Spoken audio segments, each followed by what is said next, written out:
Disinilah bodohnya orang kafir. Al-Quran itu meluruskan ajaran kalian yang kacau, wahai kafir. Bible itu kitab yang diturunkan oleh Tuhan yang sama dengan yang menurunkan Al-Quran. Al-Quran datang meluruskan apa yang telah dirusak dari ajaran Nabi Isa.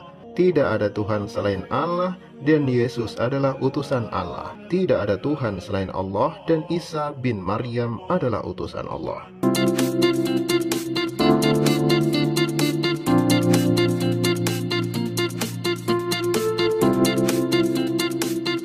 Halo teman-teman, kita ketemu lagi dalam bagian yang ketiga, masih berupa reaksi terhadap video Kaf Media Channel. Yang seperti gue katakan sebelumnya, ini adalah kompilasi dari serangan-serangan kaum muslim, apologet muslim terhadap kekristenan. Dan ini menarik untuk kita bahas. Meskipun sebenarnya Kaf Media Channel udah mengeluarkan reaksi atau balasan serangan terhadap apa yang gue kemukakan di 2 video sebelumnya. Unyu-unyu sih ya. Gue waktu lihat itu gue jadi makin makin sayang ya sama si Kaf Media Channel ini. Dan oke, kita fokus dulu, kita selesaikan dulu 2 bagian. Jadi gue masih ada 2 bagian reaction, part 3 dan part 4. Dan teman-teman nantikan ya. Dan di part yang ketiga ini kita akan bahas soal masalah tuduhan mereka terhadap Alkitab yang diselewengkan, Alkitab yang diubah-ubah, Injil yang katanya diubah-ubah, dan Quran meluruskan ajaran dari Injil tersebut. Juga argumentasi mereka yang memaksakan bahwa Alkitab seharusnya mengajarkan apa yang diajarkan oleh Quran, la ilaha illallah, begitu ya. Dalam video ini juga gue akan tunjukkan bahwa argumentasi Kaf Media Channel yang suka cabut ayat dari konteks ini adalah seperti orang halu yang membaca narasi Sunda Empire ya. Nanti gue bahas di belakang. Oke, kita saksikan dulu apa yang menjadi argumentasi dari Kaf Channel. Kita lihat. Disinilah bodohnya orang kafir. Al-Quran itu meluruskan ajaran kalian yang kacau, wahai kafir. Itulah kenapa gue bilang ya, makin sayang gitu ya. Dia, wahai kafir ya. Ya, kita lanjut ya. Al-Quran datang meluruskan apa yang telah dirusak dari ajaran Nabi Isa. Tetapi saat ini, Bible bukan lagi kitab suci, tapi kitab yang sudah dimanipulasi dan penuh dengan kontradiksi. Nah, jadi gini, untuk menjawab argumentasi atau serangan yang ngawur seperti ini, kita kejar terus. Kapan Injil itu diubah? Pertanyaannya, kapan Injil diubah dan apa buktinya Injil itu telah diubah? Masalahnya adalah Quran sendiri melegitimasi bahwa Injil itu tidak bisa diubah. Misalnya di dalam surah 6:34, di situ dikatakan bahwa tidak ada yang dapat mengubah kalimat-kalimat atau ketetapan Allah. Dan sungguh telah datang kepadamu sebagian dari berita rasul-rasul itu. Sedangkan di dalam surah 3 ayat 3, di situ dikatakan Allah menurunkan kitab Al-Quran kepada Muhammad yang mengandung kebenaran, membenarkan kitab-kitab sebelumnya, dan menurunkan Taurat dan Injil. Jadi gini ya, gua nggak mau tafsir sembarangan. Tafsir Ibnu Katsir sendiri mengatakan bahwa Al-Quran membenarkan, clearly membenarkan kitab-kitab tersebut. Dengan kata lain, bahwa Quran yang dikatakan kepada Muhammad, yang keluar dari mulut Muhammad sendiri, melegitimasi kebenaran dari Injil. Jadi, dengan menyatakan bahwa Injil telah diubah-ubah, sebenarnya Kaf Media Channel sementara menyangkali apa yang dikatakan oleh Quran itu sendiri.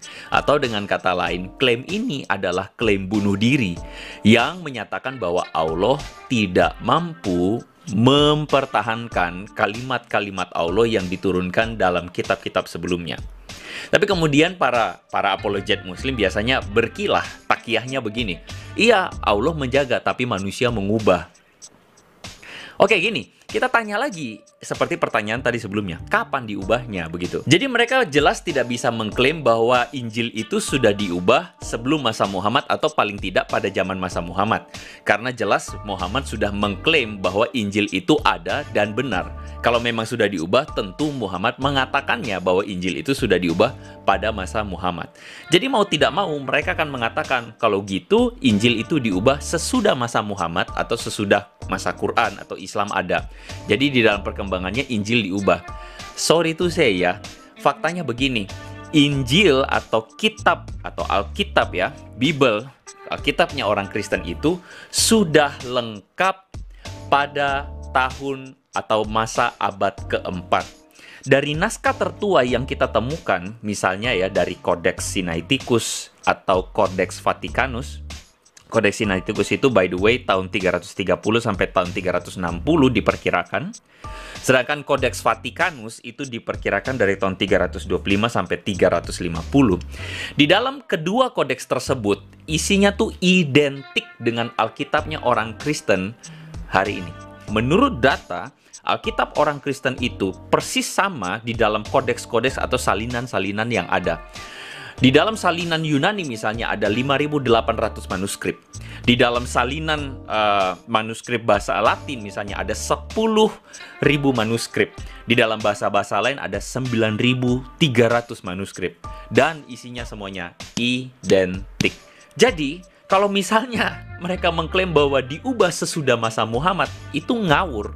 Itu adalah klaim kosong yang, maaf ya, tidak intelek, tidak ada data, asal ngedabrus ya, asal nyembur, asal koar-koar. Jadi simple, Kaf Media Channel ini maju kena, mundur kena.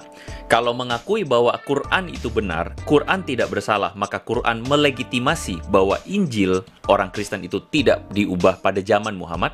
Bahkan menurut data sesudah zaman Muhammad pun, manuskrip-manuskrip yang ada yang tersebar, bahkan manuskrip dari abad keempat melegitimasi bahwa Alkitab, Injilnya orang Kristen itu tidak diubah sama sekali. Clear? Kita lanjut ya. Jadi ingat baik-baik bahwa dulunya Bible itu kitab yang diturunkan oleh Tuhan yang sama dengan yang menurunkan Al-Quran. Jadi klaim dari Kaf Media Channel ini mengatakan bahwa Bible itu diturunkan oleh Tuhan yang sama yang menurunkan Quran. Itu adalah klaim yang salah. Karena apa? Karena jelas Quran dan Bible inti teologinya berlawanan satu sama lain. Jadi tidak bisa asal nyablak ya, asal mengklaim tanpa data yang clear.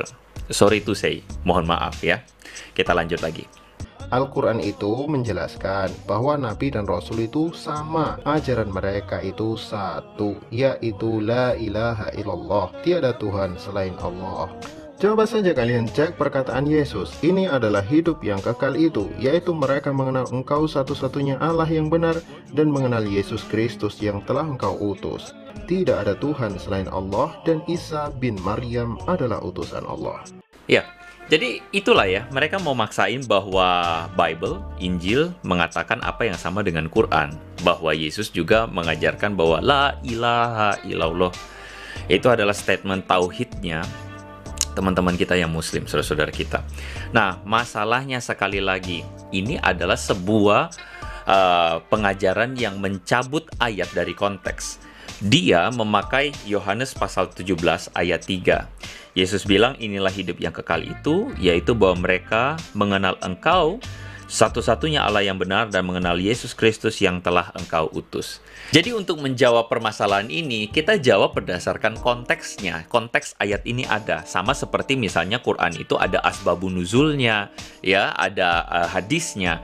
Maka Yohanes pun ada penjelasan konteksnya. Yang pertama, di dalam pasal yang sama, yaitu pasal 17, ayat yang pertama. Di situ Yesus mengatakan, demikianlah kata Yesus, lalu Yesus menengadah ke langit dan berkata, Bapa, telah tiba saatnya, permuliakanlah anakmu, supaya anakmu mempermuliakan engkau. Nah, ini masalahnya. Para apologet muslim ini selalu nggak bisa ngerti ketika Yesus menyebut diri sebagai anak atau anak Allah. Nah, ini bukan sebutan yang sembarangan, teman-teman. Karena apa? Karena orang-orang pada saat itu pun mengerti dengan jelas bahwa ketika Yesus menyebut diri sebagai anak Allah, maka Yesus itu sedang menyamakan diri dengan Allah Bapa. Misalnya, contohnya ya, di dalam kitab yang sama, kitab Yohanes, ayat pasal yang kelima, 17-18 ayatnya. Di situ Yesus berkata begini, tetapi Yesus berkata pada mereka, kepada siapa? Kepada orang-orang Yahudi pada saat itu, Bapakku bekerja sampai sekarang, maka aku pun bekerja juga. Perhatikan ayat 18. Sebab itu orang-orang Yahudi lebih berusaha lagi untuk membunuh Yesus. Bukan saja karena Yesus meniadakan hari Sabat, tetapi juga karena Yesus mengatakan bahwa Allah adalah Bapanya sendiri, dan dengan demikian menyamakan dirinya dengan Allah. Jadi teman-teman bisa melihat respon dari orang-orang Yahudi ini. Clearly mereka mau bunuh Yesus karena Yesus mengatakan bahwa Allah adalah Bapanya. Dan dengan demikian Yesus clearly menyamakan diri dengan Allah Bapa. Argumentasi yang kedua, dari ayat yang kedua, Yohanes pasal 17. Di situ mengatakan begini, sama seperti engkau telah memberikan kepadanya kuasa, kepadanya siapa? Kepada Yesus, kuasa atas segala yang hidup, demikian pula ia atau Yesus akan memberikan hidup yang kekal kepada semua yang telah engkau berikan kepadanya. Nah, pertanyaannya begini, memberikan kuasa atas segala yang hidup dan memberikan hidup yang kekal kepada siapa yang percaya kepada anak? Ini pertanyaannya, hidup kekal itu siapa yang kasih kalau bukan Tuhan sendiri? Emangnya manusia bisa memberikan hidup kekal? Kan enggak. Jelas hanya Tuhan yang mampu untuk memberikan hidup yang kekal. Jadi dari dua argumen ini aja, dari ayat sebelumnya, konteks ayat yang ketiga tadi itu, kita bisa melihat bahwa jelas Yesus menyatakan diri sebagai Tuhan. Sehingga kita bisa melihat penyakit dari Kaf Media ini adalah seperti penyakit para apologet Muslim pada umumnya. Apa? Suka cabut ayat dari konteks dan secara serampangan memakai ayat tersebut untuk mendukung klaim mereka yang mohon maaf, klaimnya itu prematur dan malah cenderung klaim bunuh diri, ya. Metode mereka yang suka mencabut ayat tanpa konteks ini, seperti yang pernah gue sebutkan sebelumnya, ini seperti metode halu, ya. Yang gue umpamakan, ibaratkan seperti misalnya nih ya, ada orang yang hidup 1000 tahun sesudah kita, yang hidup di tahun 3000 katakanlah begitu, membuka dokumen dari Wikipedia, lalu kemudian dia mendapatkan satu tulisan tentang Sunda Empire. Lalu ada salah satu kalimat di situ di mana Rangga Sasana ini mengatakan bahwa Jack Ma dan Bill Gates itu akan bergabung dengan Sunda Empire. Lalu kemudian Rangga Sasana juga mengatakan bahwa wilayah Nusantara ini bukan cuma Indonesia, tapi juga 54 negara, dari Australia sampai Korea. Lalu kemudian dia ambil bagian tersebut, dia pakai untuk mengatakan bahwa ternyata di Indonesia itu ada yang namanya Sunda Empire, dan Sunda Empire itu lebih besar daripada Indonesia. Padahal konteks dari tulisan Wikipedia itu jelas bahwa ini adalah argumen halu dari Rangga Sasana. Sehingga orang yang mencatut perkataan atau sepotong kalimat dari Wikipedia soal Sunda Empire adalah orang yang halu juga. Dan mohon maaf, ini adalah metode yang sama yang dipakai oleh saudara-saudara kita, para apologet Muslim yang ngotot dan maksa itu.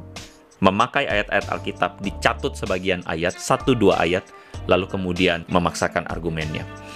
Sorry to say ya.